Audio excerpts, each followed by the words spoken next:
जय हिंद। देखिए आज हम लोग समझेंगे कि साबुन क्या है। देखिए साबुन जो है उच्च कार्बोक्सिलिक अम्ल में सोडियम या पोटेशियम को लवण को मिला करके साबुन को तैयार किया जाता है। देखिए मैंने यहाँ पर लिखा हूँ कि उच्च कार्बोक्सिलिक अम्ल। अब दिक्कत यह है कि उच्च कार्बोक्सिलिक अम्ल क्या है। हम भी पढ़ाई करते तो समझ में नहीं आता था कि उच्च कार्बोक्सिलिक अम्ल क्या है। देखिए उच्च कार्बोक्सिलिक अम्ल का मतलब होता है उच्च वसीय अम्ल, जिसमें अधिक मात्रा में हाईएस्ट मात्रा में जो है वासा का प्रयोग हुआ हो, वासा अम्ल का प्रयोग हुआ हो, उसी को बोलते हैं कार्बोक्सिलिक अम्ल बोलते हैं, कार्बोक्सिलिक अम्ल।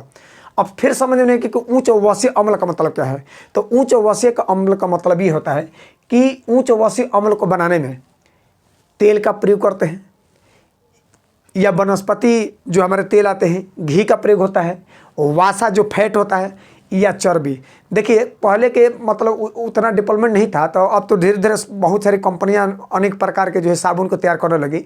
लेकिन पहले क्या होता था कि साबुन को जब बनाया जाता था तो यहाँ पर चर्बी का भी प्रयोग किया जाता था, जानवरों के चर्बी को प्रयोग करके जो है साबुन को तैयार किया जाता है। तो देखिए अब इसमें क्या है कि दो हिस्सा है, याद रखिएगा। जब उच्च कार्बोक्सिलिक अम्ल में सोडियम या पोटेशियम, तो या तो सोडियम ले लीजिए या तो पोटेशियम ले लीजिए। तो सोडियम और पोटेशियम के दोनों को मिला करके जब उच्च कार्बोक्सिलिक अम्ल में सोडियम और पोटेशियम को लवण को मिला दिया जाता है तो आपका तैयार हो जाता है साबुन। क्या तैयार होता है? साबुन तैयार हो जाता है। तो याद रखिएगा साबुन को बनाने में उच्च वसीय अम्ल का प्रयोग किया जाता है और इसमें सोडियम और पोटेशियम के लवण का प्रयोग किया जाता है। अब समझते हैं कि सोडियम से और पोटेशियम से कौन से साबुन बनेंगे। देखिए साबुन जो होते हैं दो प्रकार के होते हैं, एक नहाए वाला और एक कपड़ा धोए वाला। एक नहाने वाला एक क्या करता है, कपड़ा धोने वाला। तो देखिए यदि हम NOH यानी सोडियम हाइड्रोक्साइड यानी सोडियम का प्रयोग करके साबुन बना रहे हैं तो वह हार्ड जो है साबुन हो जाता है, जिसका प्रयोग हम लोग कपड़ा धोने में करते हैं। आप देखिएगा घरों में, आप मम्मी या दीदी लोग के देखिएगा कपड़ा जब धोती है तो बाप रे एकदम कचर कचर का एकदम पूरा एकदम चढ़ के एकदम हमने घर में लाद दल पर एकदम उसके ऊपर चढ़ के कपड़ा एकदम बेचारा बिछौना बना दिएंगे, सब लगेगा नहीं कि कपड़ा को पहले का था वो पहनने वाला। तो क्या होता है कि उच्च वसीय अम्ल में जब सोडियम को मिला दिया जाता है, सोडियम को, तो सोडियम को मिला करके जो साबुन तैयार किया जाता है, याद रखिए वह हार्ड जो है साबुन होता है, हार्ड सोप, जिसका प्रयोग जो है कपड़ा धोने में प्रयोग करते हैं। और यदि सोडियम का स्थान पर यहाँ पर Na को हटा करके यदि पोटेशियम लगा दिया जाए तो ये वो आपका साबुन जो होता है सॉफ्ट बन जाता है, यानी मृदुल यानी नॉर्मल बन जाता है, जिसका प्रयोग नहाने में हम लोग करते हैं। एकदम रगड़ रगड़ के एकदम नहाते हैं। एकदम देहात में तो कहल जाए एकदम बाप रे ओकर शुद्ध मुर निकाल के एकदम इतना बेचारा एकदम टूट गया है, लेकिन उसका फिर भी एकदम पकड़ करके एकदम खोज खोज कर साबुन केने सट गया भाई। अब पूरे चारों तरफ खोज खोज एकदम खखोर के नहा एकदम हमारे दिन रहे तो लिया तो चटवा जना वाला एकदम खखोर के एकदम नहवाई। तो देखिए अब बेचारा एकदम साबुन के एकदम मैंने 10 रुपये के साबुन तो एकदम सुखलान हुई और हड्डी से बेचारा से। तो क्या होता है कि पोटेशियम का प्रयोग करते हैं। तो याद रखिए यदि हम लोग नहाने वाला साबुन का प्रयोग करते हैं तो उसमें पोटेशियम मिलाते हैं, और यदि कपड़ा धोने वाला साबुन होता है तो उसमें सोडियम का प्रयोग किया जाता है। तो याद रखिए पोटेशियम जो है आपका नहाने वाला साबुन प्रयोग करते हैं, और जो सोडियम का जो प्रयोग करते हैं तो वो आपका कपड़ा धोने वाला साबुन में प्रयोग करते हैं। देखिए फार्मूला क्या है आप याद रखिए। देखिए RCONA। अब देखिए यहाँ पर R के यदि क्रियात्मक समूह छोड़ दिया जाए तो यहाँ पर R के मान में यहाँ पर C15 H31 और CO। आप देखिए यहाँ पर जो है ये क्या है, नेगेटिव है, मतलब कि यहाँ पर जब कोई भी जोड़ेंगे यहाँ पर कोई तत्व तो याद रखिए वो पॉजिटिव वाला जुड़ेगा। तो जब कार्बन की संख्या, देखिए क्या होता है कि उच्च जो कार्बोक्सिलिक जोड़ करके जब साबुन बनाया जाता है तो इसमें जो है देखते कार्बन की संख्या उच्च रखा जाता है। इनमें कार्बन की संख्या बहुत बड़ा एक चेन बनता है, एक बहुत बड़ी श्रृंखला बनती है। अब देखिए यहाँ कार्बन 15 है, 16 है, 17 है, तो बताइए इतने कार्बन की श्रृंखला को जोड़ करके ये साबुन तैयार किया जा रहा है। तो याद रखिए जब कार्बन 15 को जब प्रयोग करते हैं तो एक जो है पॉमिटेट तैयार होता है। क्या होता है? पॉमिटेट। तो याद रखिए जब R का मान यहाँ पर R का क्रियात्मक समूह जब ये जोड़ते हैं तो उसे बोलते हैं पॉमिटेट। और यहाँ पर जब 16 का प्रयोग करेंगे कार्बन 16 का तो उसे बोलते हैं ओलिएट। याद रखिए आर का जब प्रयोग करेंगे तो उसे क्या बोलेंगे, यहाँ पर कार्बन 16 को ओलिएट बोलते हैं। और यदि 17 का प्रयोग करें, कार्बन 17 ये उठा करके पूरा मन यहाँ पर रख दे तो ये बन जाएगा आपके स्टेरेट। क्या बन जाएगा, स्टेरेट। और पूरे इस कार्बन श्रृंखला के जो समूह, जो क्रियात्मक समूह है, इस ये वाला पूरा जो समूह जुड़ा है, इसे बोलते हैं ट्राई एस्टर। इसे क्या बोलेंगे भैया, ट्राई एस्टर बोलते हैं। याद रखिएगा, जो तो क्रियात्मक समूह जो लास्ट में जुड़ता है उसे बोलते हैं ट्राई एस्टर। इसे क्या बोलेंगे, ट्राई एस्टर बोलते हैं। अब देखिए साबुन जो है, अब समझते हैं कि साबुन क्या है। देखिए साबुन तो समझ गए कि साबुन में मुख्यतः या तो सोडियम मिलेगा या तो पोटेशियम। तो सोडियम या पोटेशियम के लवण को मिला करके साबुन तैयार किया जाता है। अब देखिएगा साबुन जब आप शरीर में पूरा लगाते होंगे तो बेचारा गलता होगा। अब ये बताइए, मान लें कि साबुन ईटा निहलिए रख दल जाओ और लगा दे देह में, अब गलबे ना करे तो फिर दिक्कत हो जाएगी। तो उसको गलाने वाला चाहिए ना। देखिए हम लोग जब लगाते हैं तब शरीर में तो साबुन एकदम धीरे धीरे क्या होता है, गलने लगता है। तो उसको गलाने के काम कौन करता है, तो देखिए साबुन में थोड़ा नमक मिलाया जाता है ताकि वो क्या करते हैं, साबुन जो है साबुन को गला सके। तो साबुन में हल्का सा मात्रा क्या मिलता है, नमक का मिला देता है ताकि वो साबुन को अच्छी तरह से क्या करे, गला दे। अब देखिए साबुन में नम भी होने चाहिए। अब पता चले कि नम नहीं तो फिर दिक्कत हो जाएगी।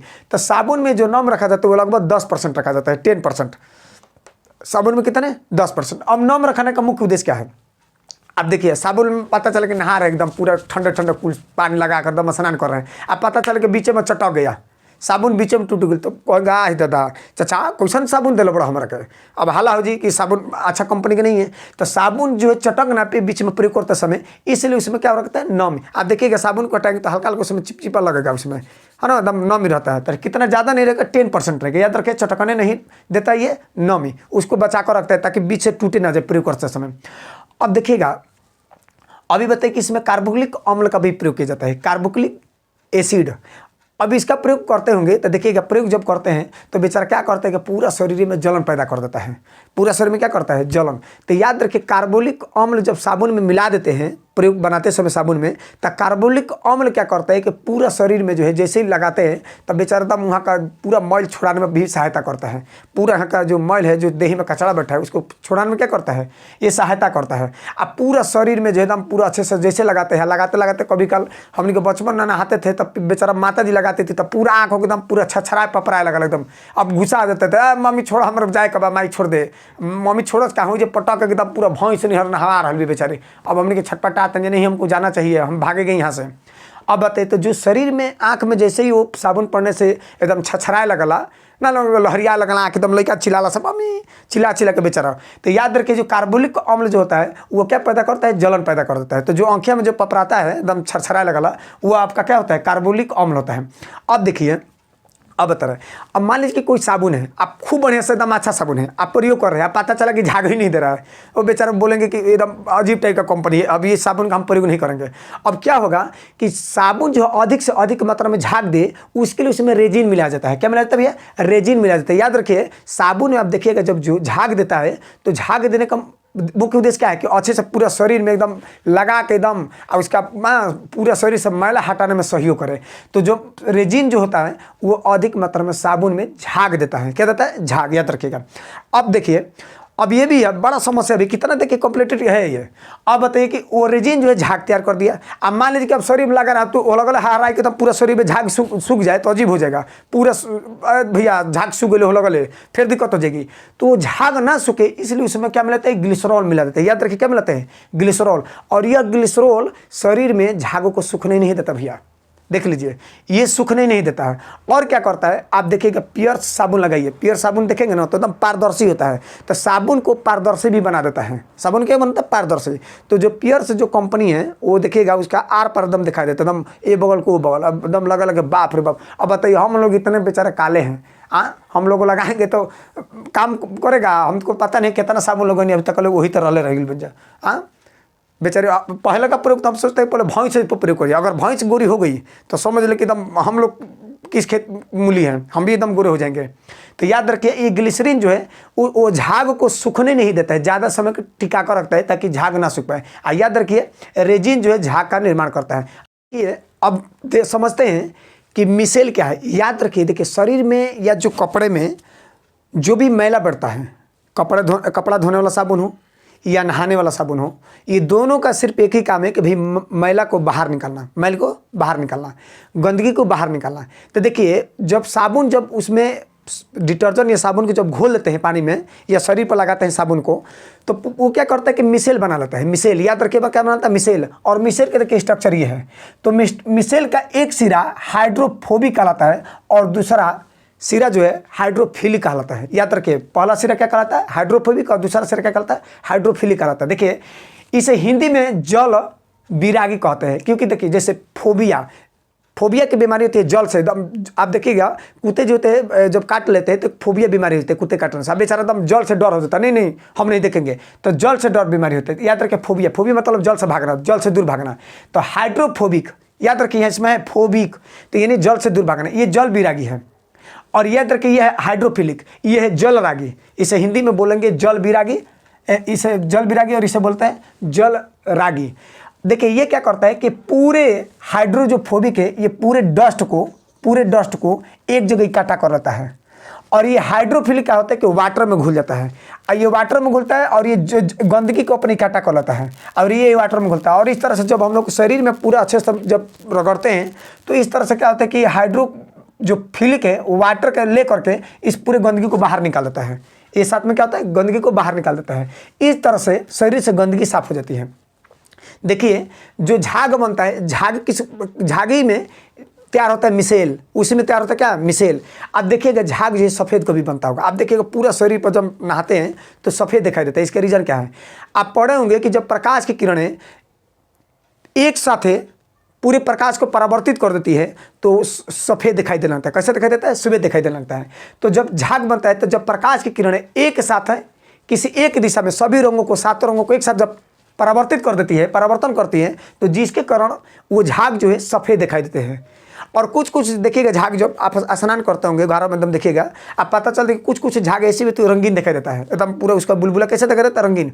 उसका मुख्य रीजन है बेतीकरण, इंटरफेरेंस, इसे इंग्लिश में बोलते हैं। बेतीकरण के कारण से वो जल साबुन के जो बुलबुले होते हैं या डिटर्जेंट जो सरफ वरफ घोलते हैं उसका जो चलिए देखिए डिटर्जेंट क्या है। देखिए डिटर्जेंट को अपमार्जक भी कहते हैं, या अपन भाषा में देखा देते हैं कह सरफ, क्या बोलते हैं करके, सरफ बोलते हैं डिटर्जेंट। देखिए डिटर्जेंट जो है उच्चतर एल्केन सल्फोनिक होता है। याद रखिए इसमें उच्चतर रूप से एल्केनों माने कार्बनों की संख्या बहुत अधिक लेते हैं। देखिए कार्बन की संख्या कितने, 18, कार्बन की संख्या 18। उच्चतर एल्केन सल्फोनिक होता है। और इसमें क्या होता है, एल्किल हाइड्रोजन सल्फेट में क्या करते हैं कि सोडियम लवण को मिला करके। देखिए याद रखिए जब नहाने वाला साबुन है तो उसमें मिलाते हैं पोटेशियम, और कपड़ा धोने वाला साबुन तो उसमें मिलाते हैं सोडियम। तो वही बोल रहा है कि जब एल्किल हाइड्रोजन सल्फेट में जब सोडियम को लवण को मिला दिया जाता है तो इस तरह से बन जाता है अपमार्जक। देखिए अपमार्जक का फॉर्मूला क्या है कि कार्बन 18 माने कार्बन की संख्या 18 रखेंगे, हाइड्रोजन 29 रखेंगे और NaO3S मिला करके इस तरह का बन जाएगा एल्किल हाइड्रोजन सल्फेट का सोडियम लवण। और इस तरह से याद रखिए जो डिटर्जेंट जो होता है वो साबुन से अधिक मात्रा में, ज़्यादा मात्रा में ये सफाई सुथरा करता है, पूरा मैल को छोड़ा देता है। सोडियम लॉरिल सल्फेट की इसका उदाहरण है जो अच्छे तरह से साबुन जो है कपड़ा धोने में एकदम साफ सुथरा मैल को छोड़ा देता है।